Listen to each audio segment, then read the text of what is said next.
Ripple has announced that their RLUSD stablecoin will be live and available to the public starting tomorrow. That is December 17th, 2024. Now, funny enough, I posted a video earlier today about stablecoins, how they work, and what they can be used for. So if you haven't seen that video, make sure you check that out. The link will be in the description below. Now, what we're going to do today is we're going to go through the announcement that they posted on X, get some details from that, and then we're going to transition over to the white paper. I got my hands on the white paper. I've read it, so you don't have to, because I know a lot of y'all don't read these days. And I've also highlighted some of the key points so you can kind of gauge where Ripple's head is at, what their strategy might be moving forward, and how they plan to make RLUSD a pivotal stablecoin in the ecosystem. So let's get right into it. All right, so this is the announcement. This was 8 hours ago over on X. The wait is over. RLUSD launches globally tomorrow. So if you've been paying attention to the news cycles, then you've been peeping that Ripple's been getting approvals, going through like a gate process almost for their USD backed stablecoin. So Ripple also has a lot of licensing for money transmission and things of that nature under their belt. So I'm not really surprised at this. It was only a matter of time before they released their own stablecoin, given how many licensing agreements and things of that nature that Ripple has. So the fact that we're here is pretty exciting. So this looks to be the platforms that will be supporting the RLUSD stablecoin starting tomorrow. You have MoonPay, Uphold Inc., Coid, MENA, Bitso, ArcXX. Hope I'm saying that right.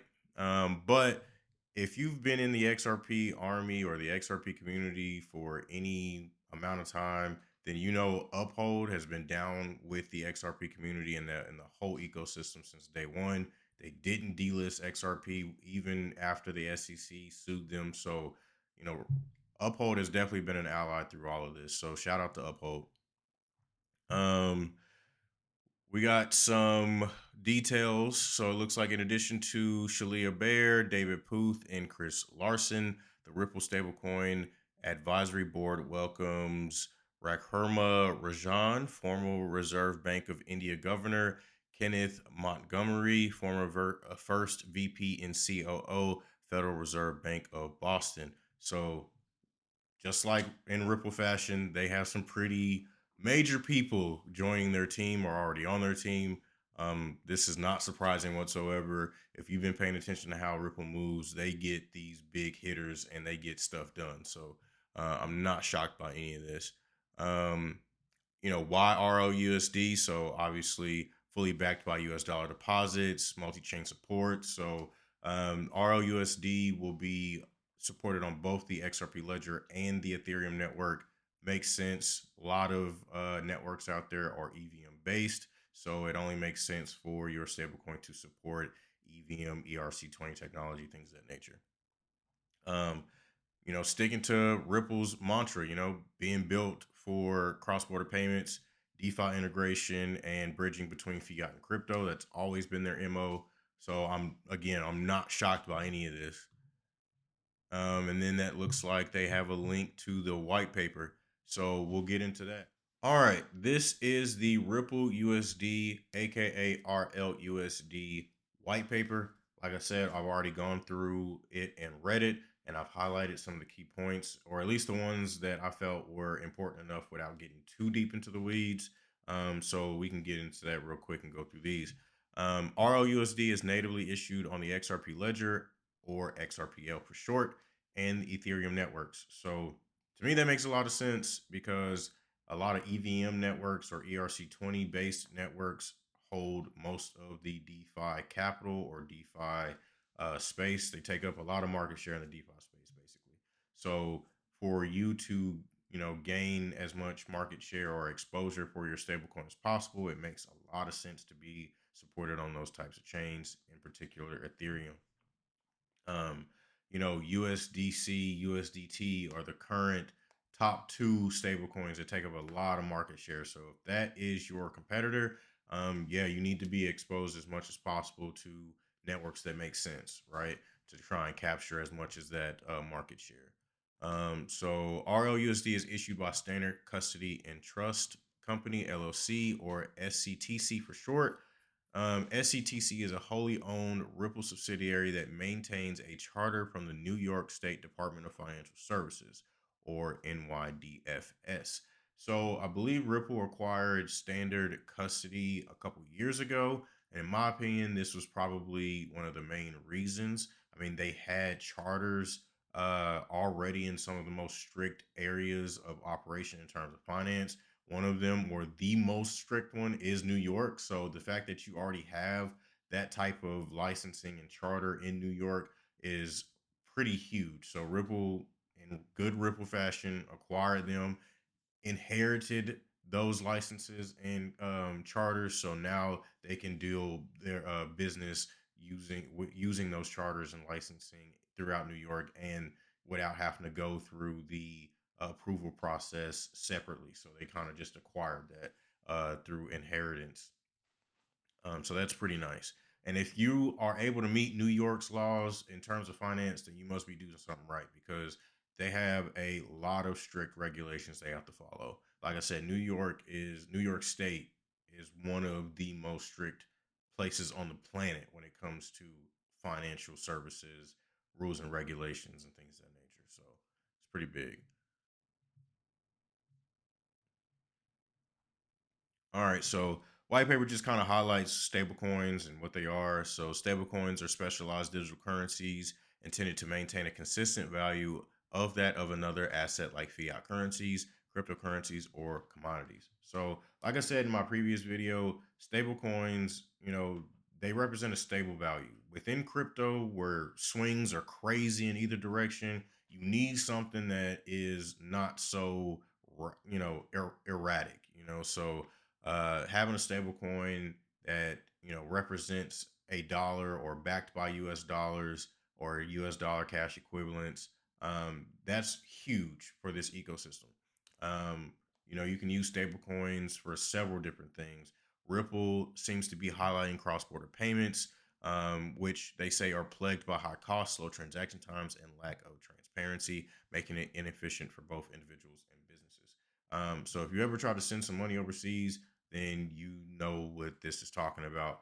I actually studied abroad in Japan when I was in high school, so my parents had to send me some money from time to time, and it would either take forever for me to get it, or by the time I got it, it was not the full amount that my parents sent. So every hop along the way until I got that money, some middleman took their cut until I finally got it. So it's pretty annoying. I mean, it is what it is. That's just how the system works, unfortunately. But thankfully, for digital assets and stablecoins, in particular, it they are here to try and remedy that, so we don't have to deal with that anymore, especially from an individual and a business perspective. So this could be game changing, and it's not specific to RLUSD, right? Like like I said, there's several stable coins out there already that try and solve this problem.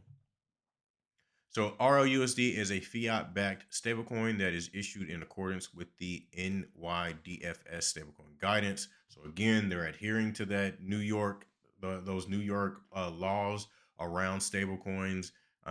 It was a huge accomplishment for them to be able to capture or acquire those charters through a purchase acquisition. So big money moves, big money moves on the Ripple side. Um, Big brain moves, actually. So consistent with NYDFS stablecoin guidance, RLUSD is backed 1-to-1 by USD or permitted cash equivalents with segregated reserve accounts, regular audits, clear redemption rights, and other regulatory standards that are designed to protect holders of RLUSD. So they said a lot in this, actually. So again, adhering to those New York rules around stablecoins, but the fact that ROUSD is backed 1-to-1 by USD or permitted cash equivalents, that's huge. So, as I thought, not just cash, right? They're probably holding treasuries of some sort to kind of keep the pegging, make sure they're within, they're following regulations, they're compliant, things of that nature. But this part right here, with segregated reserve accounts. So, this is major. Um, being able to verify reserves, proof of reserves for stablecoins is huge. A lot of companies that issue stablecoins today, you don't really have clear visibility into how much cash or cash equivalents that they are holding in reserve, backing the minting of their particular stablecoin. So I'm hoping Ripple makes these reports not just available to the regulators, but also to the public and holders of RLUSD. Uh, Mainly because that would be a game changer. That would really set the standard for what transparency looks like, even if you are a centralized company operating in a decentralized environment such as digital assets and crypto. Most stablecoin issuers don't, you know, they're not transparent in their proof of reserves. The public can't verify that these issuers are indeed holding the required cash or cash equivalents to back the minting of their stablecoins. So that'd be pretty awesome. Um, Moving on to regular audits. This would also be nice, and I really hope this becomes an industry standard, mainly because most crypto projects they do one audit, and that is at the beginning of the project before they go live and launch to the public, which I don't think is necessarily the right thing to go, right way of going about things. I definitely think you should do regular audits, especially as you upgrade your contracts, do any type of enhancements to the network. You want to make sure everything is everything, even after an upgrade. Companies like Flare Network, they do this. So, I really hope more companies and projects jump on board with this, simply because this ensures that you are checking your code not once, but twice, multiple times, to ensure that you are not putting users at risk, even if there is a vulnerability that gets exploited later down the line. Having that upfront check with an audit would be nice.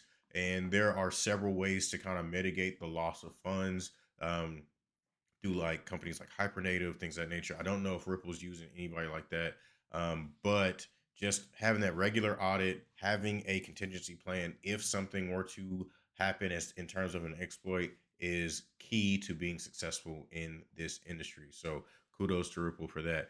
And then clear redemption rights. Making sure that when someone wants to redeem their RLUSD for the cash behind it or cash equivalent or any other asset is going to be major, and it instills trust in the product. So just making sure that is up to par with regulations and policies and things of that nature is going to be key.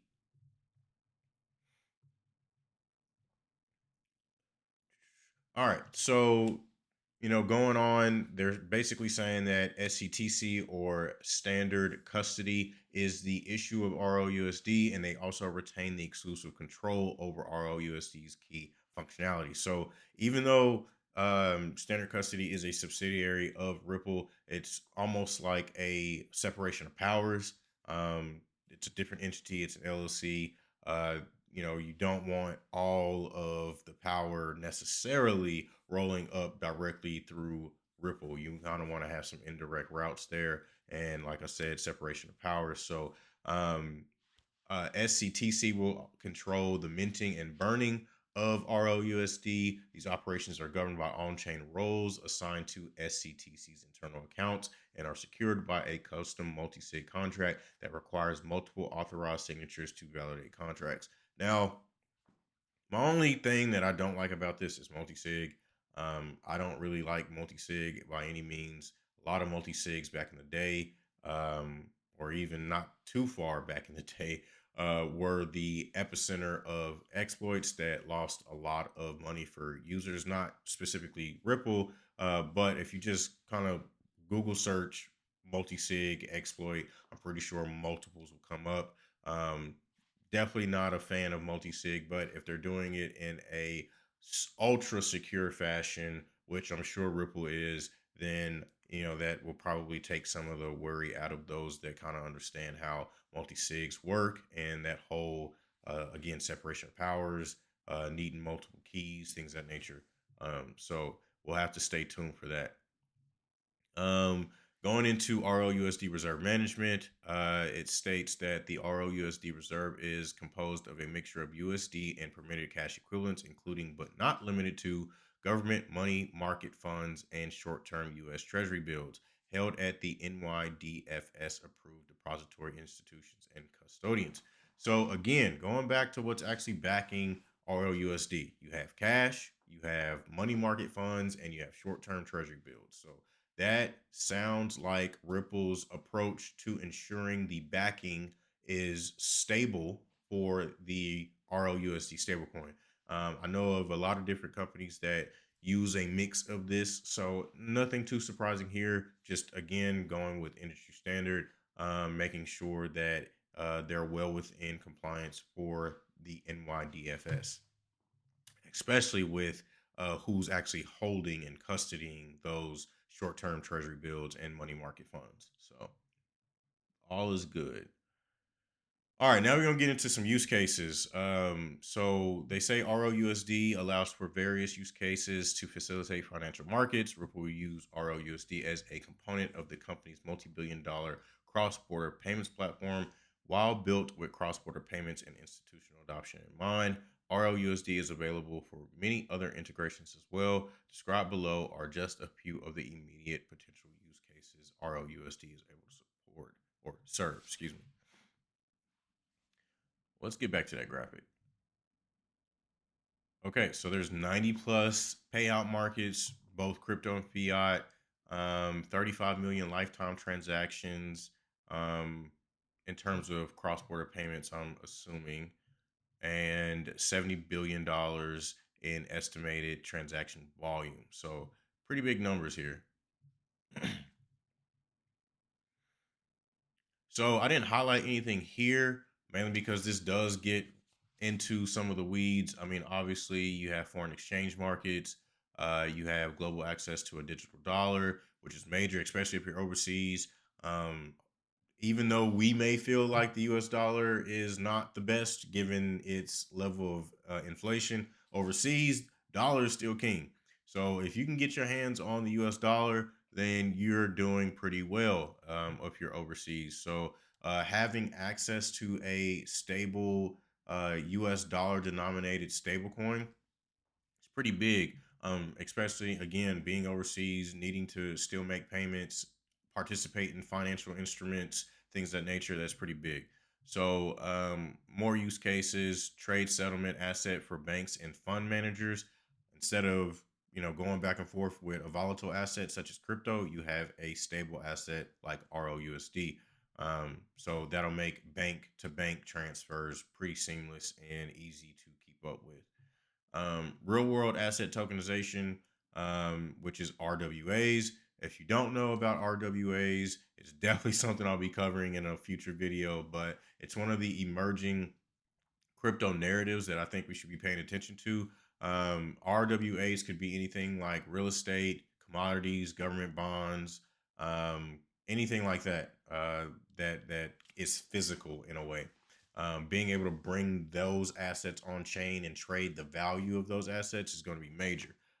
And that's probably one of the main utility purposes that I think will take crypto to the next level.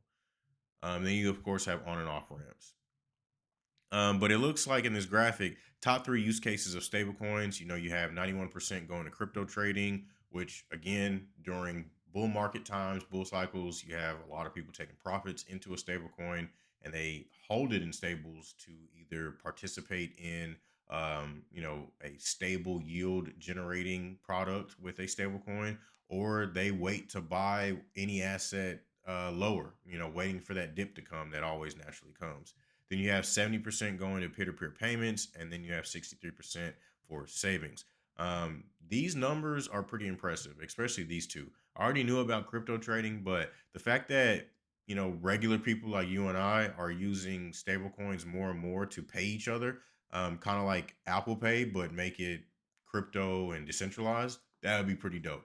And then savings, again, taking profit, keeping your money in a stable value asset like a stable coin for DeFi or payments or waiting to buy the dip, crypto trading. That's pretty useful. So pretty surprising though. These numbers, they're ticking up. So it's only a matter of time before more and more people get exposed to stablecoins or crypto in general, and stablecoins are a part of our daily lives, whether we know it or not. Right. Next. And that's the conclusion. So, in the conclusion, RLUSD is a step forward in the evolution of digital assets, combining the stability of ubiquity of the US dollar and the efficiency and transparency of blockchain technology. By addressing the critical need for a reliable, liquid, and compliant stablecoin, RLUSD provides a robust solution for a variety of use cases, from cross border payments to DeFi integration. They're trying to cover the spectrum, which I'm not surprised by. XRPL has the native AMM, in need of a natively issued stablecoin. So this fits right in with DeFi. Ripple's been all about cross-border payments since the jump. So none of this surprises me. A stablecoin fits right in my opinion, with Ripple's whole strategy. And I'm excited to see how it ramps up and how things fit and fall into play. So, if you enjoyed this video, please like, share, subscribe, and comment. What do you think about Ripple's RLUSD stablecoin?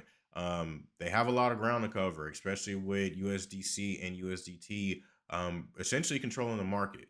Do you think Ripple can take over a decent size of the market share to make their RLUSD stablecoin relevant or not? Again, like, share, comment, subscribe, and I'll see you in the next one.